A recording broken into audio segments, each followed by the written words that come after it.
So today it's a Mother's Day. Let me greet every mother. Huh? Happy Mother's Day. Open your Bible with me or eyes on the screen. And the book of 1 Samuel chapter 1 verses 1 to 20. Our subject for today is all about prayer. And the topic that I want to talk to you, it says like this. Powerful prayer of a godly woman. In our text, from verses 1 to 8, we can understand the history. Yung istorya ng isang pamilya na ang ama ay si Elkana. Itong si Elkana ay makadiyos at parati siyang pumupunta sa bahay-sambahan or sa templo. At itong si Elkana na ito ay asawa or husband of two wives. May dalawang asawa. Makita natin na may isang tao na galing sa bayan ng Ramataim sa tribo ni Ephraim na ang pangalan ay si Elkana. Nandyan sa verse 1 to 2. At itong si Elkana nagkaroon ng dalawang asawa na ang isa ang pangalan ay Penina. Itong si Penina ay magaling umanak. She has sons and daughters. Ang isang asawa, ang pangalan ay Hana. At ang Hanang ito, sa pamagitan ng versikulo 5 hanggang 8, makikita natin diyan that God closed her womb. In verses 5 to 8. Tingnan natin diyan. Sa verse 5 to 8. Tingnan nyo. But to Hannah, he gave a double portion because he loved her, and the Lord had closed her womb. So yung palang mga babae na hindi nanganganak, ano paman ang rasones o reasons sa mata ng tao, Diyos pa rin ang nasa likod niyan. So mapalad ang babae during the Old Testament na kapag nag-asawa ay magkakaanak. Dahil sa history sa Old Testament, kapag ikaw ay may asawa at hindi nanganak, yan po ay nakakahiya sa harapan ng tao. Because they will think that something wrong somewhere. Or God closed your womb in order not to bear a child. Ngunit makikita natin dito sa versikulo na dyan that Elkana loved Hannah more. Mas mahal niya si Hannah. Elkana loved Hannah more than Penina. So here, because of that, this Hannah was provoked by Penina. And Hannah day and night is crying. And that is the reason why this woman learned on how to pray more before the Lord. So this morning, as we going to dissect or understand the Word of God in our text, there are facts that we need to know about the powerful prayer of this woman in the name of Hannah. So here, back to the prayer of this Hannah, a godly woman. Every one of you must pray and know and experience the power of prayer. Every one of you must know. And not only knowing, but you must have to experience the power of prayer. Now, what are those facts on the powerful prayer of this godly woman? Today, I will present some. If I cannot finish my sermon outline, I will continue next Sunday. In a careful study, starting in verse 9 to 20, there are 6 powerful prayer of a godly woman that we can understand in that verses. In verse 9 and 10,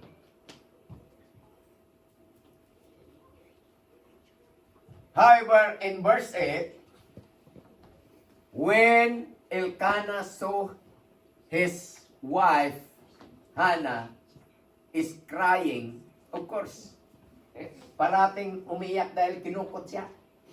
Wala kang anak, sabi ni Penina. Ako, mayroon ako, may anak kang babae, may anak kong lalaki. Ikaw wala. Kawawa ka naman. Wala kang tagapagmana.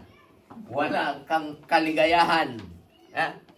Ngunit si Hannah nanatiling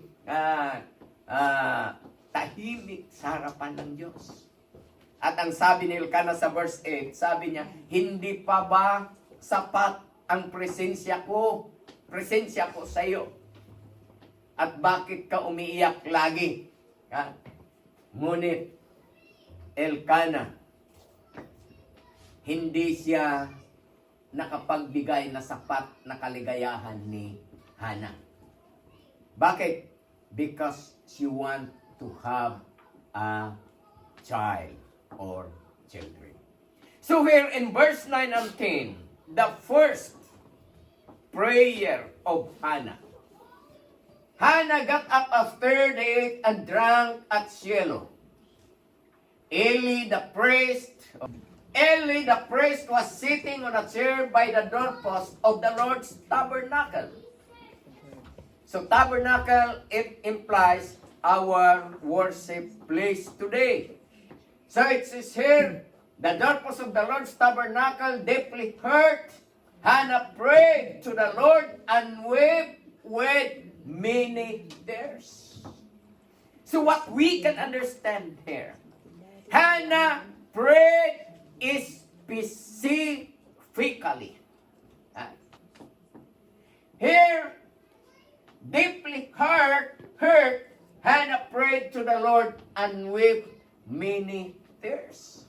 Kaya kapag tayo ay nananalangin ng isang bagay na gusto natin makamtan, tayo ay umiiyak sa Panginoon. So no wonder na kung tayo ay nag-worship sa Panginoon, nararamdaman natin yung Holy Spirit working deep in us that makes our tears na dadaloy mula sa ating mga mata. Siguro maalala natin yung mga nakalipas o naalala natin kung paano magbayad ng utang o naalala natin yung mga taong nauna na sa atin. Ngunit dito may specific na iniiyakan ni Elkanah, walang iba kundi yung magkaroon sana siya ng anak. So Hannah prayed specifically. when we see specific, that is explicitly, definitely, she made vows to give her son unto the Lord. So makita natin sa verse 11 yan. In verse 11, Hannah said, making vows, she pleaded, Panginoon, kung maaari lamang, bigyan mo naman ako ng anak. If you will take notice of your servant, she is referring to herself. Affliction, remember and not forget me, and give your servant a son. She is longing a son. I will give him to the Lord all the days of his life. So nangako siya. Hindi lamang siya humingi, ngunit gumawa pa siya ng isang pangako. At ang pangako niya, ibibigay ko sa iyo. At isang bagay, sabi niya, and his hair will never be cut. Ano kayang kinalaman doon sa buhok? Anong kinalaman doon sa buhok? Dahil nung una, talagang practice ng mga tao ng Diyos na hindi nagpapagupit. Ako, nung ako'y nagpagupit last week, sabi nung aking barbero, sabi niya, kapag gupitan kita, mura lang. Pero kung may isa kang ipapagawa, lalaki ang babayaran mo. So tinanong ko, ano naman yung gagawin mo? Magpagupit lang ako. Kung ipapabilang mo yung nakikita mo. Dahil sabi niya, kaya daw niyang bilangin dahil manipis na. So sabi ni Hannah, I will give him to the Lord all the days of his life. So yun din ang promise ko noong binigyan ako ng Lord, ng mga anak na, Lord, if it is possible, mayroon din sanang tagapagmana na tatayo rin, susunod sa aking mga yapak, magiging lingkod mo. Ngunit nung sila ay lumaki na, nag-aral na, hinintay kong may isang magboluntaryo, hanggang ngayon wala pa akong nahintay. Kani Jean Paul nagsakdan. Wala pa akong nahintay na magiging pastor. Although, we do not know the mind of God. So makita natin dito na si Hannah prayed specifically sa verse 11 na magkaroon ng anak. At ang pangalawa, Hannah prayed decisively. Kung sabihin natin decisively, or decisiveness is an act of firmness. Nagiging matatag siya sa pananalangin. Hindi siya nadisturbo. Hindi siya nanghina. Hindi siya nawalan ng pag-asa. Bakit? Dahil alam niya ng pinaglilingkuran ng kanyang mahal na asawa, ang Diyos na kanyang tinatawag. Ganang pangalan ay buhay na Diyos, may tainga na nakakarinig, may pusong nakakaramdam. Kaya si Hannah ay nanalangin decisively. That is in verse 9 to 10. So we need to pray decisively. Hindi biro, kapag pumunta tayo rito, makatotohanan sana. Haan nga na tayo kunwari lang, or madaling napapagod, madaling na-discourage. Ngunit si Hannah, firm siya sa kanyang mga panalangin. Pangatlo, in verse 12 to 14. Hannah prayed persistently. Hannah prayed persistently. Ano ang pinagkaiba ng persistently at saka decisively? Meron. Dahil when we say persistently, it implies continuous seeking God's favor. It implies that he don't have the feeling to stop. But because she knows that in her prayers, God will do something in the near future. So tingnan natin dito. While she was praying in the Lord's presence, Eli watched her lips. Tingnan nyo kung paano, anong nangyayari dito. Hannah was speaking to herself. Hindi marinig. Nagta-time team noon, ang mga bibig lang niya nakikita ni Father Eli na moving. Yung kanyang bibig.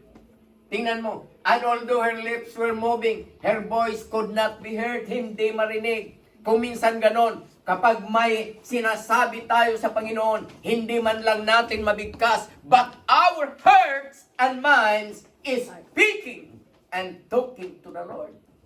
That was Hannah. Eli thought she was drunk. Napagkamalan na siya ay lasing. So, tingnan natin dito. Magkaiba yung mapagkamalan na lasing at saka yung talagang lasing.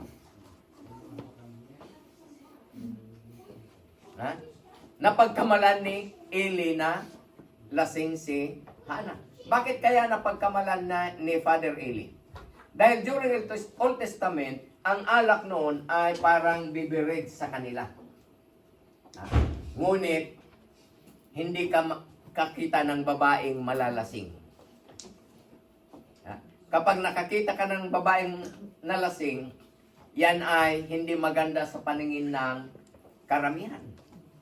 Hanggang ngayon, ang babaeng umiinom at naglalasing, sa akin, hindi pa rin magandang tingnan.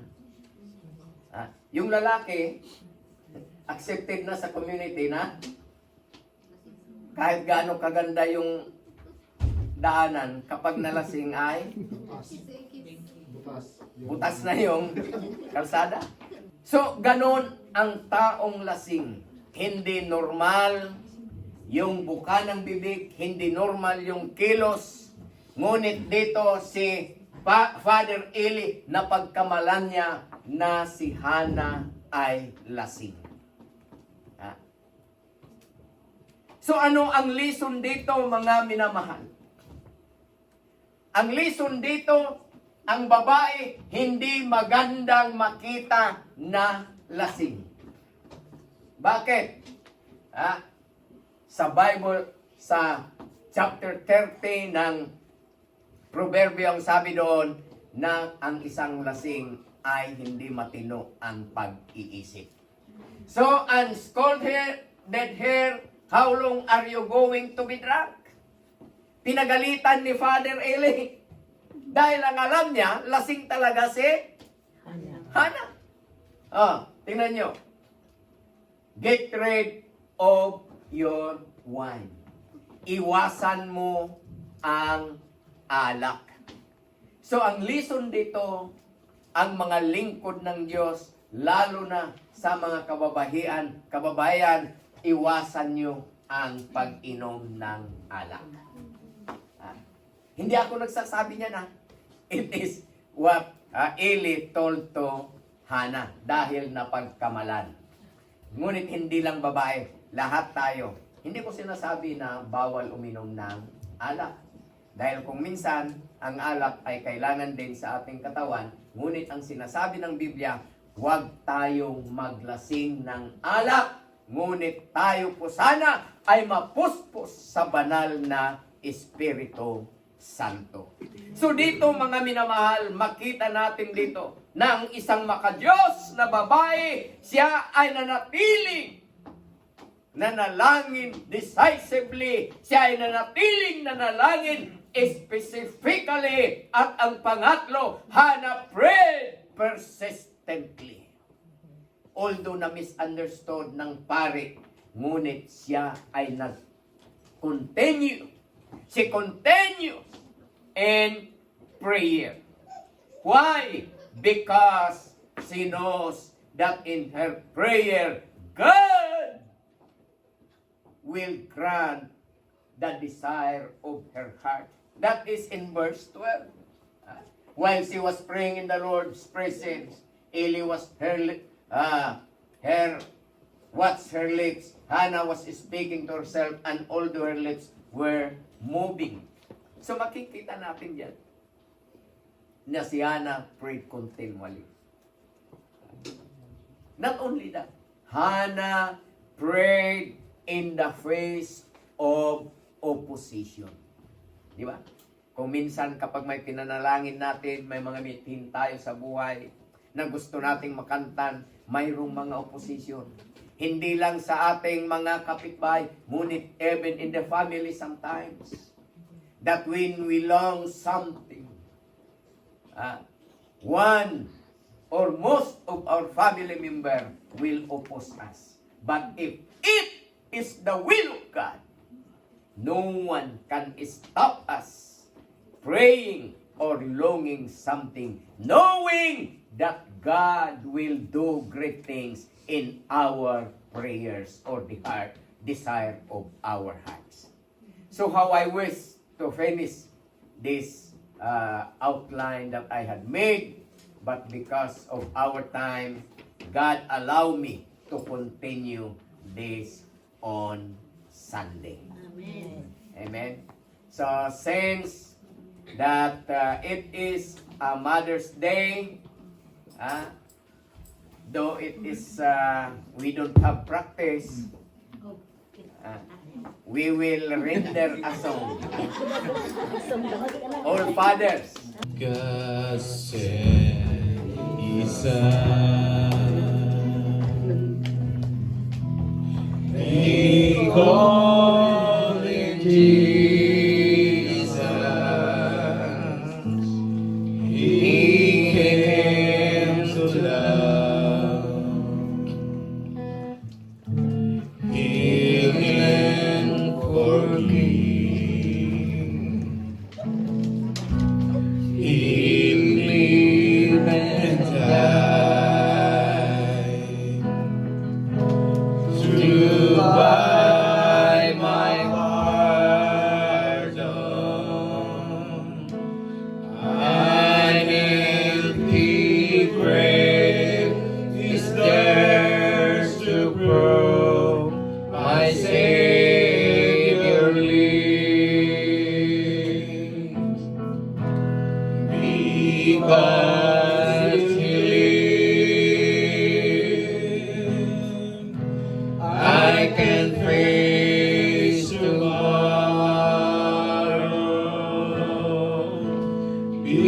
Because He lives, all fear is gone. And because I know He holds the future, and life is worth the living just because He lives. How sweet to hold a newborn baby and feel the pride and joy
yes, because He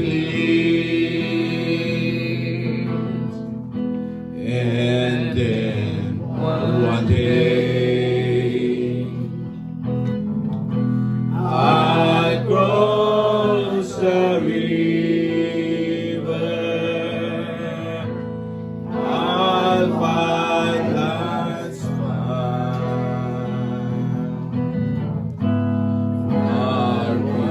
we pray, and then I stand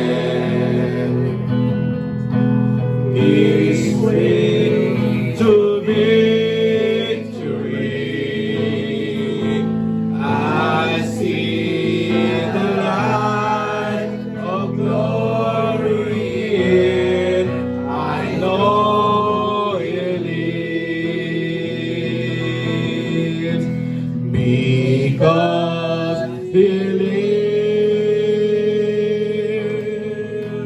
I can face tomorrow, because He lives. All fear is gone, and because I know He holds the future, and like His word, the living gas, because He lives. And like His word, the living gas, because He lives. Praise the Lord. Hallelujah. Thank you.